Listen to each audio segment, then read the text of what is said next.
big move in the markets.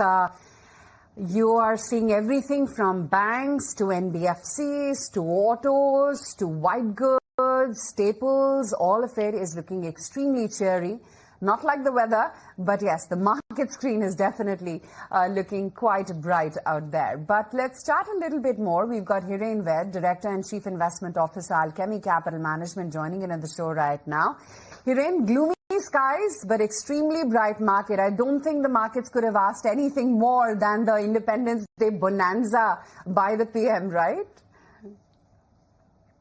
Yeah, I mean, absolutely. I think this was really the missing link in the economy, which is consumption was struggling. And I think finally the government has done something that was quite unexpected in that sense. And therefore, it's a very positive surprise.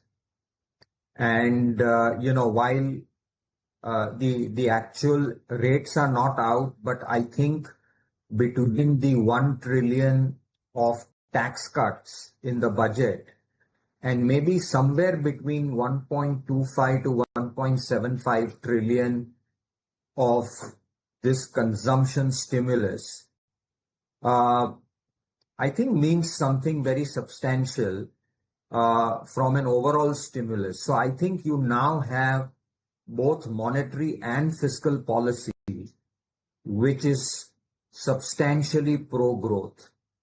And I think that is very, very positive for the economy. And I think this festive season should see very strong consumption trends. Fingers crossed, because if this doesn't propel consumption, I don't know what else would. But Hiren, given that tax cuts are yet to play out, right? Credit growth expansion is also awaited. But it appears that consumer growth agenda is very, very critical for the government right now.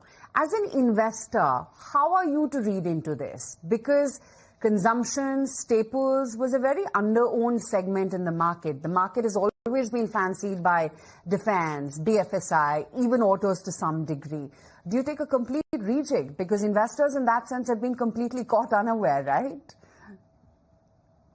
Yeah, sure. I think what had happened was that some of the consumption exposure had moved from FMCG staples to retailers and quick commerce companies, right?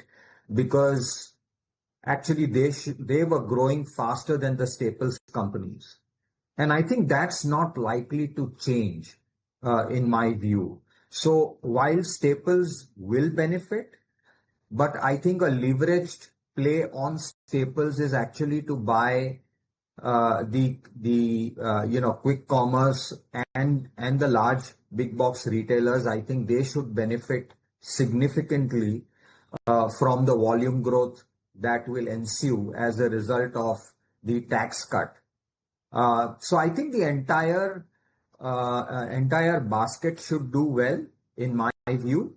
And people can pick and choose whether they want to buy staples or they want to buy autos or they want to buy the platform companies, which will also benefit as a result of that. Okay, eternal fan are you, Hiren, quote unquote. But how much more can you buy at a level of 320? Yeah, as I said, I mean, I think the whole buffet is laid out, right? So you can pick up, you can eat more of what you like, or you could eat something else which is not on your plate. So it really depends on how investors are positioned.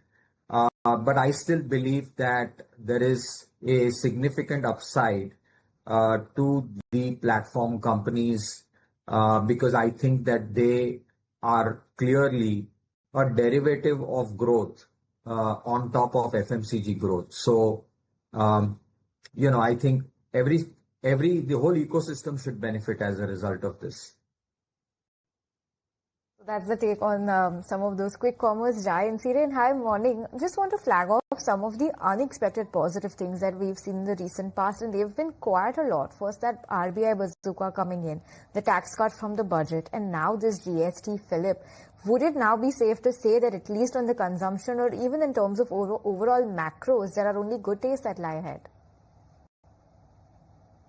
Yeah, I mean, I think for now, as I think our macro was always very strong, and that was also reflected by the fact that India, after a long pause, got a ratings upgrade.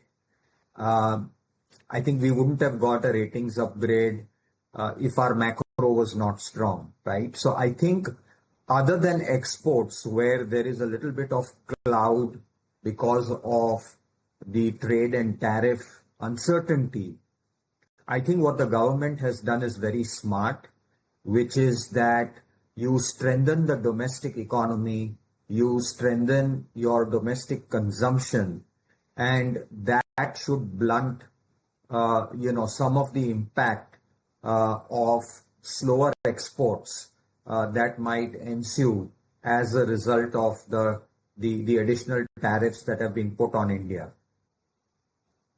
Hiren, good morning. Yes, consumption and even before the festive season, all of these announcements absolutely explain that it's going to be a very good festive season, in particular for the consumption basket. But then let's talk about the defense sector as well.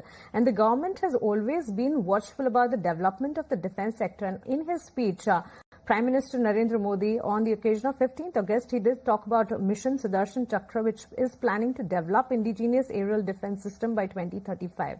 Now, if we talk about the defense as well as the shipbuilding space, expensive valuations after a sideways momentum, do you think it's going to be again a positive upside for the sector? Oh, undoubtedly. In my view, I think while consumption has got a near to medium term boost, I think defense is a 10-year story in India. It's a decade plus story. It is very strategic. We cannot forget the fact what happened just a couple of months ago. And as the world geopolitics keeps changing, and if you see what has been happening of late, at least the apparent tilt that the US has towards Pakistan, it makes it even more imperative for India to double down on domestic defense technology, and I don't think that's going to change. So while in the short to medium term we may all celebrate the consumption boost, but I don't think that takes away from from the importance of this strategic sector. And I think that what the Prime Minister has laid out is very, very clear.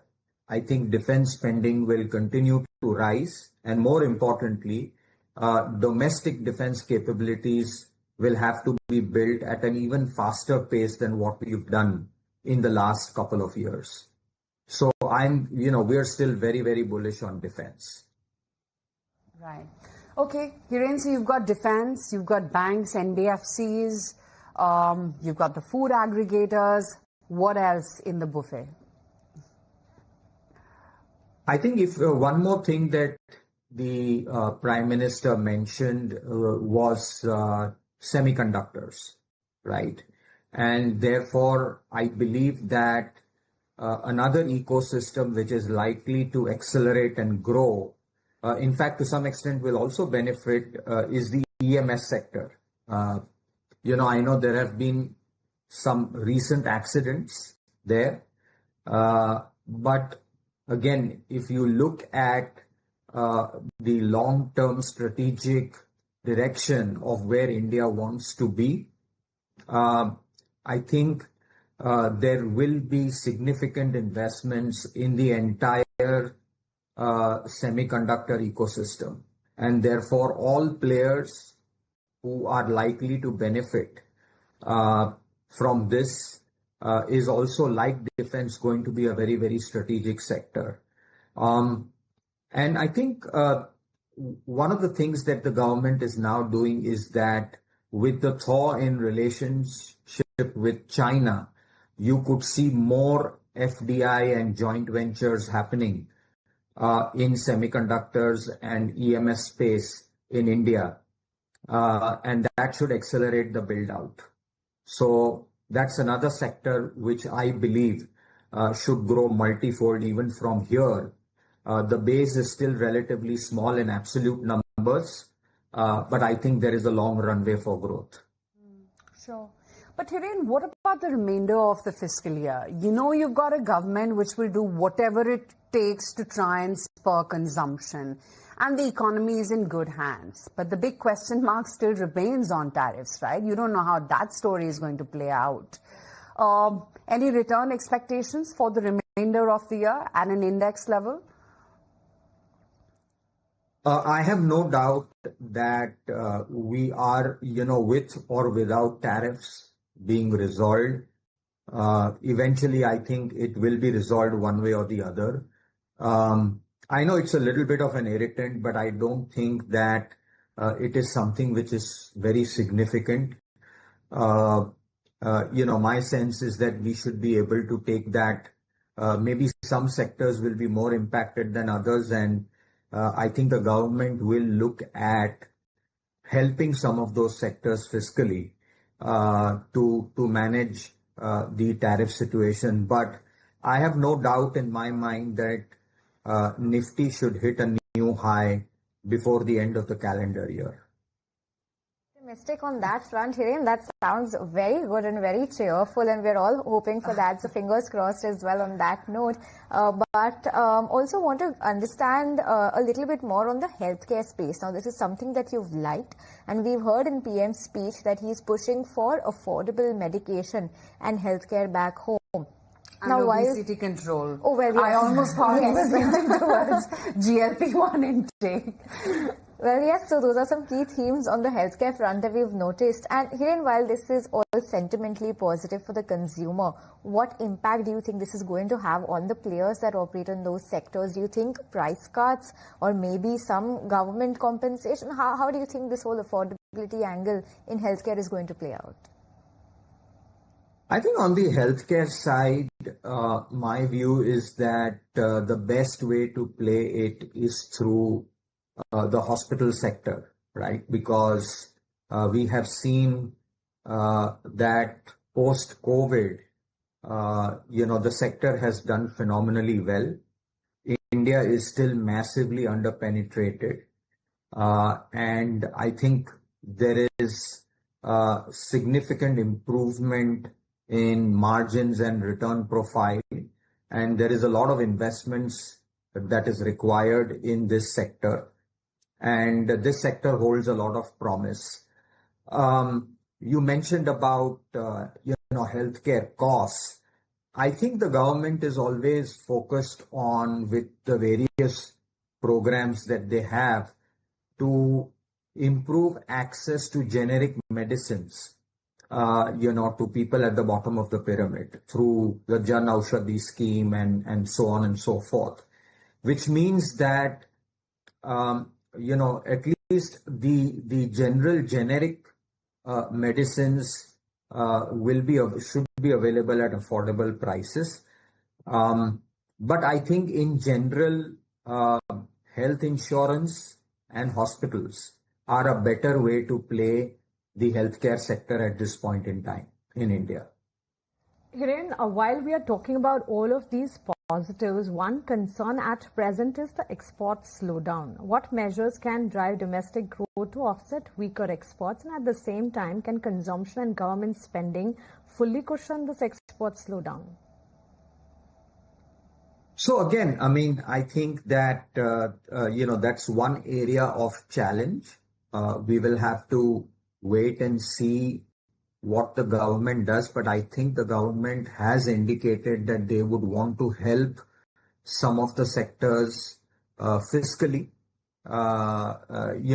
especially textiles and leather and many of these labor-intensive export sectors. I think one of the reasons of going for a significant GST rejig was to create domestic demand, right? And cushion some of the impact that the exporters might have. So I think in the near to medium term, it could be challenging for exporters, but I guess the exporters will have to find new markets in case we are not able to resolve the tariff issue. I'm still hopeful that, at some point in time, over the next couple of months, we should be able to arrive at a more consensus-driven trade policy. But having said that, I think in the meantime, we have to do what is in our hands, right? We can not do what is not in our hands. And I think what is in our hands is to stimulate consumption domestically. And I think that's what we are doing. And we'll have to wait and see as far as what happens on the export front. Yeah, we do. So, Hiren, tactically avoid for now exports altogether? I would say that probably one should not rush in there. But I also believe that most of the bad news is already in the price, right? So if you have a really long-term view, you could actually use this as an opportunity to invest. But until this uncertainty is lifted, we may not see immediate gains, but it could be a good entry point if you want to really take a long-term view. Because eventually, I think everybody adapts. And I think the exporters will adapt as well. It may take a little bit of time. Maybe this year might be lost if nothing happens quickly on the trade front. But things might improve by the next export season. So it's a slightly longer term call. But the bad news, in my view, is already in the price. Okay, but here's some good news. I think we've already made it to that 25,000 mark on the Nifty, haven't we? Or were we too early to flash that on the screen? We'll just come up for you on, what the Nifty is. The futures, of course, are already there at 25,041. And yeah, I think we had a touch and go with that 25,000 mark on the Nifty as well. So clearly, bulls in control. But Hiren, the other aspect for the markets to digest has been the earnings season, and pretty lukewarm, you'd say. No big upgrades, select, key downgrades coming in. Basis that, have you increased your overweights or underweights anywhere? No, I think, as you rightly mentioned, right? I mean, I think this earnings season was neither too good nor too bad. But I think that markets are forward-looking. I mean, this earnings season is over. We will have to wait and see, because what happens when you announce tariffs, GST cuts in advance, some discretionary high-ticket consumption could get delayed because people will wait for the actual prices to fall. So it is quite possible that you might see actually initially a slowing down in consumption in the near term. There might be some inventory buildup that might happen. And then when the clarity comes in and the prices are reduced is when the real demand should pick up. So I think the first half earnings story is likely to be more neutralish, but I think the second half should be very, very strong, especially the third quarter for consumption. But as we all know, markets are forward-looking, so they will probably overlook, this little bump over the previous quarter and this quarter. But my sense is that, very difficult for Nifty earnings to grow beyond 10-12%. I think the growth lies beyond the Nifty. And that is where all the action is going to be. Indeed, and the screen is telling you that already today, given the stock-specific moves that one is seeing in some of those pockets. But Hiren, always good having you on the show. Thanks for your time. Thank you so much. Thanks for having me.